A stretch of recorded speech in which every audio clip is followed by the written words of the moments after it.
Ha muerto Akira Toriyama. He aquí un insuficiente, pero en todo caso merecido homenaje personal. Veámoslo. En este canal solemos hablar sobre economía, sobre política, sobre filosofía, sobre el liberalismo en general. Pero hoy querría desviarme un poco de las temáticas habituales de este canal para rendirle un homenaje a Akira Toriyama. Y es que ayer nos enteramos de que Akira Toriyama murió el pasado 1 de marzo a los 68 años. Y a nadie que siga habitualmente este canal se le escapará que es un autor cuya obra aprecio especialmente. Y es que si os fijáis en el set de grabación, probablemente muchos ya lo hayáis hecho, observaréis aquí, justamente aquí, una bola del dragón, que hace referencia a la creación más conocida y reconocida de Akira Toriyama. Bola del dragón, bola de drag o de manera más genérica, Dragon Ball. Dragon Ball es probablemente la obra de manga y anime más importante de toda la historia, no porque sea ella la que inicie el género. De hecho, Akira Toriyama tiene otros trabajos previos a Dragon Ball que también son bastante recomendables, por ejemplo, Dr. Slump. Pero Dragon Ball sí marca un antes y un después en la historia de este género, en la historia del manga y del anime japonés. Y lo marca, desde mi punto de vista, fundamentalmente por dos razones. La primera es que Dragon Ball convierte al manga y al anime japonés en un fenómeno verdaderamente internacional. Es verdad que antes de Dragon Ball había habido otros mangas que habían conseguido permear en la cultura occidental, en los lectores y espectadores occidentales. Por ejemplo, Astro Boy, Mazinger Z, Doraemon, Captain Tsubasa o el propio Dr. Slump.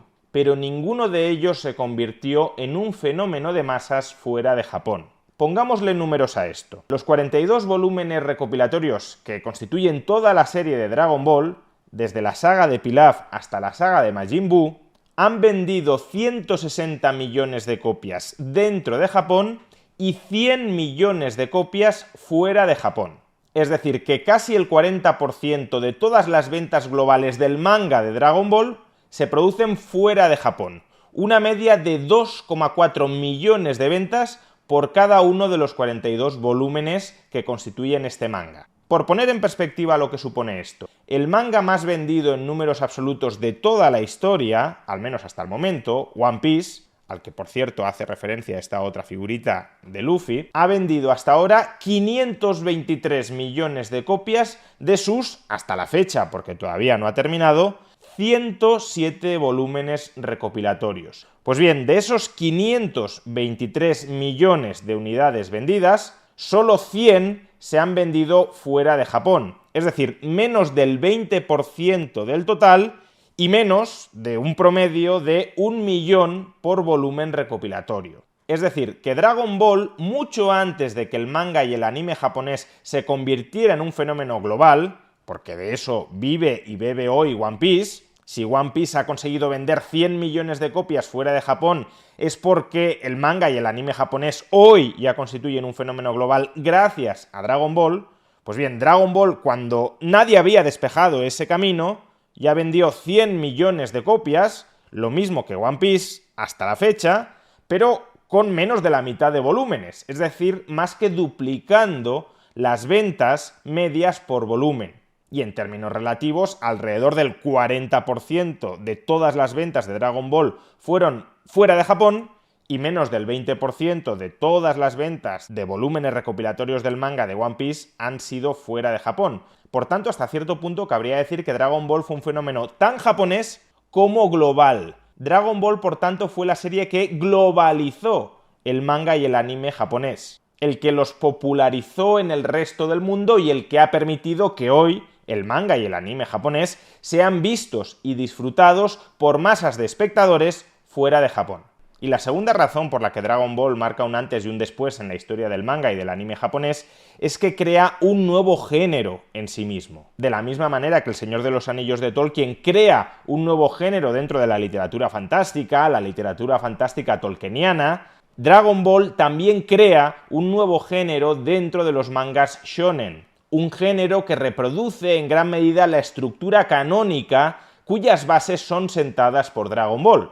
Estamos hablando de series de manga y animación japonesa herederas de Dragon Ball y que son tan importantes como One Piece, como Naruto, como Bleach, como Hunter x Hunter o como Kimetsu no Yaiba. Todas ellas series que reproducen esa estructura canónica cuyas bases sienta Dragon Ball. ¿Y en qué consiste esa estructura canónica? Pues me aventuraría a decir que tiene al menos 10 elementos. En primer lugar, se trata de aventuras cuyo propósito es tanto el autodescubrimiento personal como la salvación de la humanidad, o dicho de otra manera, la salvación personal y la salvación de la humanidad a la vez. Dragon Ball, como su nombre indica, consiste en principio en una aventura dirigida a buscar las bolas del dragón que permiten a quien las encuentra y las reúne invocar al dragón Shenlong para pedirle casi cualquier deseo. Pero en realidad es mucho más que eso, porque a lo largo de todo ese viaje, Son Goku descubre quién es realmente. No es un ser humano, sino que es un Saiyajin, y también protege y salva en diversas ocasiones a todos aquellos que quieren esclavizar o aniquilar a la humanidad. Por tanto, como digo, es un viaje de autodescubrimiento personal que discurre en paralelo a la salvación de la humanidad, o como decía antes, salvando a la humanidad es como uno mismo descubre quién es. Y en definitiva, por tanto, salvando a la humanidad es como uno se salva a sí mismo.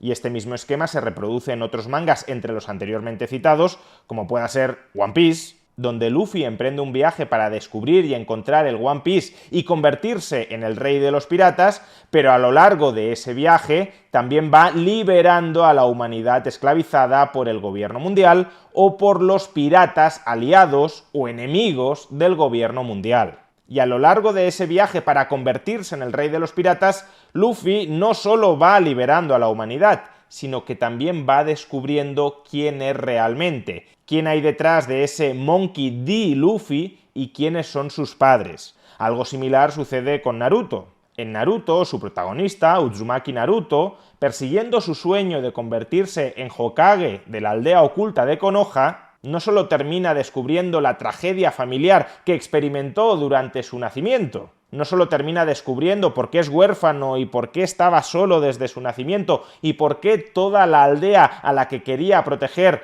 lo odiaba o al menos lo miraba con desconfianza y temor, sino que persiguiendo ese sueño también protege a la aldea de Konoha y al conjunto del mundo ninja y acaba recibiendo el reconocimiento que siempre había querido tener. O lo mismo sucede, por ejemplo, con Bleach, donde su protagonista, Kurosaki Ichigo, no solo descubre su cuádruple identidad, humano, Shinigami, Hollow y Quincy, a lo largo de diversas sagas tratando de rescatar a sus amigos secuestrados por los malvados, Rukia, Orihime o Ishida, sino que a su vez esos secuestros o esas captaciones formaban parte de un complot más amplio para destruir alguno de los diversos planos de la realidad y por tanto, al salvarlos, Ichigo no solo descubre quién es, sino que también termina salvando los diversos planos, los diversos mundos que componen la realidad en Bleach. Segunda característica de esta estructura canónica de los mangas que siguen, que reproducen el esquema de Dragon Ball, la aventura de autodescubrimiento personal y de salvación de la humanidad, es en el fondo una lucha entre el bien y el mal. El protagonista no descubre quién es y no salva a la humanidad después de haber superado pequeños obstáculos, de haber esquivado pequeñas piedras en el camino, sino que tiene que derrotar absolutamente al mal absoluto. Y tiene que hacerlo además después de caer en la desesperación y casi en la derrota total. Ha de ser una victoria épica después de que el protagonista, de que el lado del bien, haya sido derrotado vilmente. Esto lo podemos observar con claridad en Dragon Ball. Por ejemplo, Son Goku derrota a Piccolo Daimao, o a Freezer o a Buu después de que estos hayan aplastado e incluso asesinado a los amigos de Son Goku, a los maestros de Son Goku y en algunos casos incluso al propio Son Goku. Y esto mismo cabe decirlo, por ejemplo, de Naruto frente a Pain o frente a Madara. También cabe decirlo en Bleach de Ichigo respecto a Aizen o a Yhwach, o más recientemente también cabe decirlo en One Piece de Luffy respecto a Kaido. Tercera característica de este tipo de mangas y de anime. Los buenos son absolutamente buenos, incluso inmaculadamente buenos. Frente a la tendencia más actual, muy presente por ejemplo en obras como Canción de Hielo y Fuego, de crear personajes que son una mezcla explosiva de bondad y de maldad, de justicia y de corrupción, de civilización y barbarie, personajes que pueden comportarse en ciertos contextos de manera muy recta y en otros de manera muy traicionera,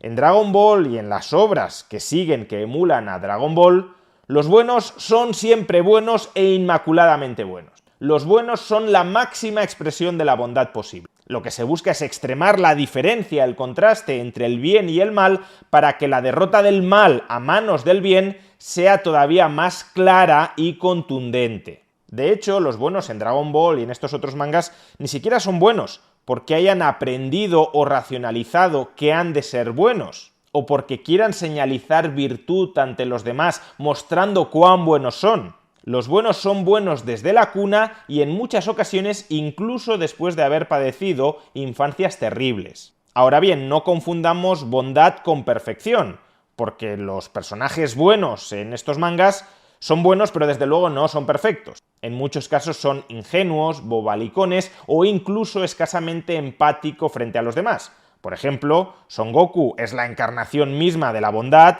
no tiene ninguna arista posible de maldad, pero al mismo tiempo es un padre y un marido bastante mejorable. Es una especie de niño grande que incluso en la cuarentena solo piensa en ejercitarse, en luchar contra otros que quieran luchar voluntariamente contra él, y en proteger a los suyos, aun cuando todo eso suponga desatender sus obligaciones como marido o como padre. Y esta misma ingenuidad buenista la podemos observar muy claramente en Luffy, en One Piece, y también, hasta cierto punto, en Naruto, en Gon, de Hunter x Hunter, o en Tanjiro, de Kimetsu no Yaiba. Cuarta característica. No solo se trata de que los buenos sean muy buenos, sino que en estos mangas los malos son extremadamente malos, aunque, eso sí, siempre dejando un cierto espacio para su redención.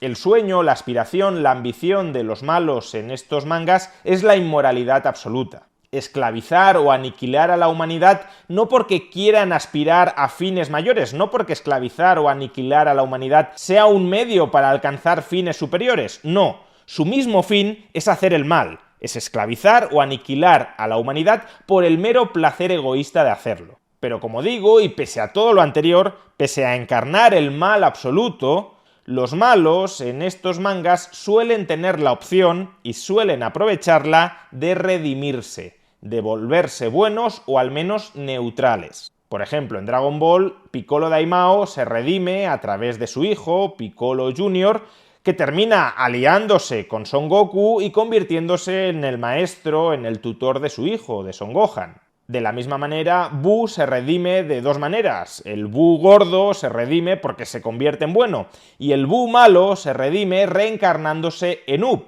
que deviene el discípulo de Son Goku. A su vez, el príncipe Vegeta se redime convirtiéndose en el mejor amigo de Son Goku, en su compañero de armas, y también, de alguna manera, nacionalizándose terrícola al conformar una familia con Bulma.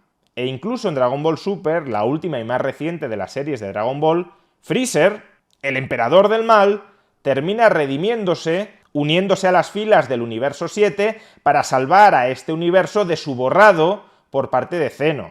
Y este mismo patrón de malvados destructores que acaban redimiéndose lo podemos observar también en otros mangas. Por ejemplo, en Naruto, Gaara se redime convirtiéndose en Kazekage de la aldea oculta de la arena y en aliado y uno de los mejores amigos de Naruto.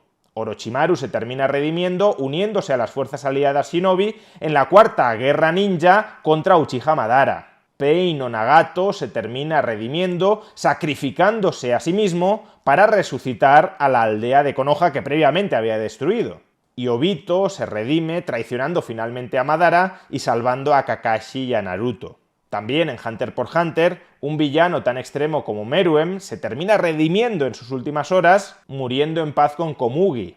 Y en One Piece, si bien esta estructura de redención de los malvados no es tan habitual, Lo habitual en One Piece es que los malos se rediman estando en la cárcel y pagando por sus atrocidades, por ejemplo el caso muy claro de Doflamingo. También hay casos de malos que se redimen, probablemente el más importante sea Nico Robin, en un principio aliada con el Shichibukai de Crocodile, pero que finalmente se une a la tripulación de Luffy. Quinta característica, superación a través del esfuerzo personal. En esta aventura, que en el fondo es una lucha del bien contra el mal, lo habitual es que el bien en un principio sea mucho menos poderoso que el mal, porque si no sucediera esto no habría ninguna aventura que contar. Y por tanto, para que el bien pueda terminar derrotando al mal, será necesario que el bien se vuelva más poderoso, que se supere a sí mismo, que se transforme a sí mismo. Y esa superación, esa transformación personal, se logra a través del esfuerzo, a través del aprendizaje, a través de la experiencia o a través del entrenamiento. Es por todas estas vías como el bien se va volviendo más poderoso y, como digo, va transformándose. De hecho, hasta cierto punto, esta transformación del bien no solo es en términos figurativos, sino en términos literales, dado que en estas series las transformaciones de los personajes, tanto de los protagonistas como de los antagonistas, son muy habituales. Transformaciones corporales que expresan una transformación o una superación personal. En el caso de Dragon Ball es muy conocido el caso de los Super Saiyajin, nivel 1, nivel 2, nivel 3, Super Saiyajin Blue, etc.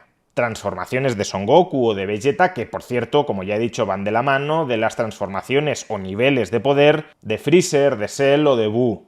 Y también en los otros manga encontramos este mismo patrón. En One Piece, Luffy se transforma en diversos niveles de poder. Guía Secando, Guía Fourth, Guía Fifth, etc. Ya veremos cuántos más. Y también en Naruto, el protagonista, Naruto, va recorriendo diversas transformaciones. Manto de la bestia con una cola, manto de la bestia con 2 colas, transformación completa en el Kyuubi, modo sabio de los 6 caminos, etc. De hecho, y como nota al margen, hay que decir que uno de los mayores riesgos al que se enfrenta este tipo de mangas es no saber graduar adecuadamente estos niveles de poder. Porque si cada vez vas volviendo a los protagonistas y antagonistas más y más poderosos, al final argumentalmente se cae en lo inabarcable, en el sinsentido, y por tanto el contenido de la historia termina siendo inenarrable. Sexta característica, la superación no solo se alcanza a través del esfuerzo personal, sino también a través del aprendizaje y el entrenamiento con un maestro. Si alguno de los protagonistas quiere dar un salto cualitativo muy importante, suele ser imprescindible en este tipo de mangas que encuentre a un maestro muy experimentado, muy sabio, muy poderoso, que le transmita su conocimiento y que lo forme. En estas series los ancianos no tienen por qué ser personajes débiles e inservibles, sino al contrario, seres muy poderosos, muy doctos e incluso muy temibles. Pues ellos mismos son el fruto de décadas o siglos incluso de entrenamiento, experiencia y superación personal. En Dragon Ball, Son Goku tuvo como maestros en primer lugar a su abuelo Gohan, en segundo lugar a Muten Roshi, en tercer lugar a Karin, en cuarto lugar a Kamisama, en quinto lugar a Kaito y en sexto lugar y más recientemente a Whis. Pero también Naruto tuvo como maestros a Iruka, a Kakashi, a Jiraiya o a Fakusaku. Y en One Piece, después del desastre en el archipiélago Shabondi, el rey oscuro Rayleigh es quien entrena a Luffy. Séptima característica de este tipo de mangas, la superación personal a través de la rivalidad. No solo se trata de superarse personalmente a través del esfuerzo propio o a través del aprendizaje con maestros reverenciales. El tercer motor de la superación personal es la rivalidad entre compañeros. El protagonista suele tener un alma mater, un compañero de armas, con el que compite para ver quién supera, quién se vuelve más poderoso que quién. Esa competencia además suele ser ferocísima, hasta el punto de que el compañero de armas puede terminar corrompiéndose por la envidia de no ser capaz de superar al protagonista siempre. El caso más claro en Dragon Ball es la dupla Son Goku-Vegeta, pero recordemos que previamente también lo había sido Son Goku-Krilin. En Naruto nos encontramos con una rivalidad parangonable a la de Son Goku y Vegeta con el caso de Naruto o Sasuke. En Hunter x Hunter la cierta rivalidad entre Gon y Killua, Y en One Piece, si bien este tipo de rivalidades están bastante más atemperadas, porque en el fondo todos los piratas compiten entre sí por convertirse en el rey de los piratas, sí es cierto que cabe observar una rivalidad algo más cercana, algo más personal, entre los integrantes de la llamada Peor Generación, por ejemplo, entre Luffy y Captain Kidd. Octava característica canónica de este tipo de mangas: la fraternidad como nexo de unión básico entre los buenos. Que exista rivalidad entre algunos de los buenos no es óbice para que al mismo tiempo haya un fortísimo compañerismo. Y es que si los malos cuentan normalmente, y salvo casos excepcionales de locos solitarios destructores, como pueda ser por ejemplo Buu o como pueda ser Uchiha Madara en Naruto, si los malos en general cuentan con organizaciones criminales, en Dragon Ball por ejemplo Freezer tiene su propio ejército, con sus soldados, sus lugartenientes, Zarbon y Dodoria, y también su cuerpo de élite, las fuerzas especiales Ginju. En Naruto, Akatsuki es una banda criminal cuyo objetivo es destruir el mundo ninja. En One Piece, tanto la Marina, como los Shichibukai, como los Yonkou, tienen su propio ejército y su propia jerarquía de mandos. En Bleach, tanto los Shinigamis en la Sociedad de Almas, los Hollows en Hueco Mundo o los Quincy's tienen también su propio ejército y sus propias jerarquías, capitanes, vicecapitanes, etc. En Hunter x Hunter no solo encontramos al Genei Ryodan, sino que las hormigas quimera son en sí mismas un ejército con toda su cadena y su jerarquía de mandos, en última instancia comandadas por Meruem. Y en Kimetsu no Yaiba el demonio Muzanki Butsuji tiene a las 12 lunas demoníacas. Por tanto, si las fuerzas del mal cuentan con un ejército o al menos con una banda criminal, las fuerzas del bien también tendrán que unirse, la unión hace la fuerza, para combatir a las fuerzas del mal. Y en ese sentido, el principal nexo de unión que existe dentro de las fuerzas del bien es el compañerismo, o incluso podríamos ir más allá y hablar de la fraternidad, porque los propios protagonistas terminan convirtiéndose en algo así como hermanos, a pesar de que no los unan lazos de sangre. A diferencia de lo que puede suceder dentro del bando de las fuerzas del mal, donde los jefes pueden sacrificar, asesinar a los peones meramente porque han fracasado en una misión, o meramente por el placer sádico de verlos sufrir, entre los buenos impera el deber irrestricto de defender, de proteger a los nakamas. Y ese deber no discurre tanto desde los débiles a los fuertes, que es lo que ocurre en el caso de los malos, sino más bien desde los fuertes a los débiles, porque nobleza obliga. Por ejemplo, en Dragon Ball, Son Goku se sacrifica con Raditz para salvar a Piccolo y a su hijo Son Gohan, y posteriormente vuelve a sacrificarse ante Cell para proteger a los suyos y en última instancia al conjunto del planeta. También Naruto en muchas ocasiones pone su propia vida en riesgo para salvar, para rescatar a Sasuke de su propia autodestrucción, y en One Piece Luffy también pone su vida y la de su tripulación en riesgo para salvar a sus nakamas que han sido secuestrados por los malvados y en última instancia por los fantasmas del pasado que los atormentan. Es el caso, por ejemplo, de Nico Robin, de Sanji o de Jinbei. Novena característica: la existencia de lo que podríamos llamar armas nucleares con capacidad para la destrucción, pero también la salvación global. Dentro de estos mangas, en medio del combate que describen entre las fuerzas del bien y las fuerzas del mal, suele existir algún tipo de poderes ocultos ancestrales con una enorme capacidad tanto para destruir como para crear.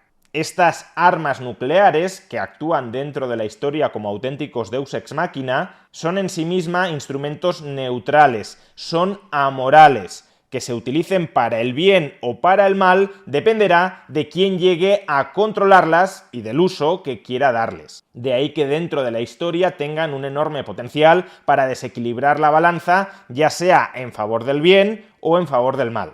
Y por eso parte de esa aventura dentro de la que se desarrolla la lucha entre el bien y el mal se termina orientando hacia la búsqueda, la captura, el encuentro de esas armas nucleares que tienen el potencial de darle la victoria al bien o de darle la victoria al mal. El caso más claro de estas armas nucleares en Dragon Ball son las propias bolas del dragón, que tienen tanto la capacidad de concederle a los malos la juventud o la vida eterna, cuanto también la capacidad de otorgarles a los buenos el deseo de deshacer todo el caos y la destrucción que han provocado los malvados. En Naruto esa figura de las armas nucleares está representada en el caso de los Biju, de las bestias de diversas colas, de 1 a 9 colas. En One Piece esas armas nucleares son las llamadas armas ancestrales, Plutón, Poseidón y Uranus, y en Bleach el Hoyokyu, que termina siendo controlado por Aizen. Y la 10ª y última característica que atribuiría a este tipo de mangas que siguen más o menos la estructura canónica de Dragon Ball es el humor en medio incluso de la adversidad y la tragedia. Aunque como hemos visto, estos shonen son aventuras épicas, donde uno alcanza la autosalvación a través de la salvación de la humanidad, derrotando a las fuerzas del mal después de haber sido sumido en la desesperación más absoluta, en la derrota casi aplastante, en todos estos mangas también existe una voluntad expresa de mantener siempre la capacidad de humor y de hacer reír en casi cualquier situación. Las notas puntuales de humor, no estoy diciendo que todo el manga sea humorístico ni mucho menos, pero intercalar notas puntuales de humor sirve tanto para mantener el interés y la atención del espectador, sobre todo cuando esas notas se colocan en momentos extemporáneos, no esperados, cuanto también para mostrar que incluso en medio de la adversidad más absoluta, siempre hay margen para sonreír. Además, estas situaciones humorísticas suelen proceder de la ridiculización, de la exageración de algunos de los vicios posibles de la personalidad. De tal manera que el humor también se utiliza indirectamente para criticar estos vicios. Es el caso, por ejemplo, de la gula, un vicio en el que pueden caer Son Goku, Luffy o Naruto. También es el caso de la lujuria, vicio en el que caen, por ejemplo, Muten Roshi en Dragon Ball, o Sanji en One Piece, o Jiraiya en Naruto, o el caso de la ira, o más bien la irascibilidad, que es lo que le sucede, por ejemplo, a Chi-Chi en Dragon Ball, a Nami en One Piece, o a Sakura en Naruto. Es verdad que a tenor de todo lo que he descrito, podríamos pensar que estos mangas tienden a caer en un maniqueísmo simplista exagerado. Pero lo cierto es que también sirven para transmitir desde la misma infancia a lectores y espectadores valores tan importantes para vivir una buena vida, como pueden ser la superación personal, el aprendizaje continuado, la honorabilidad, el sentido de justicia, la cultura del esfuerzo, la superioridad del bien frente al mal, la perseverancia, el perdón, el deber de ayudar a los débiles, el respeto hacia los mayores, la entrega desinteresada hacia tus amigos o el rechazo de los vicios de la personalidad.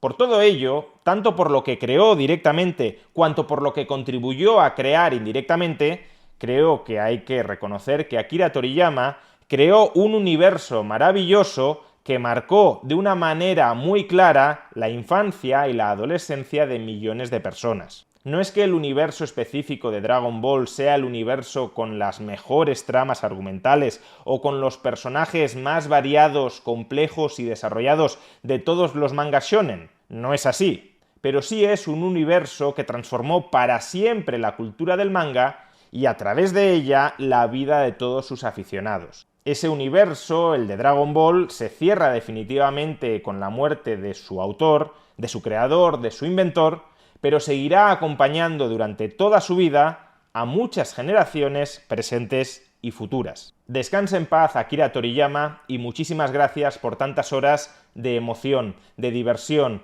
de alegría, de imaginación, de expectación y, en última instancia, de pasión.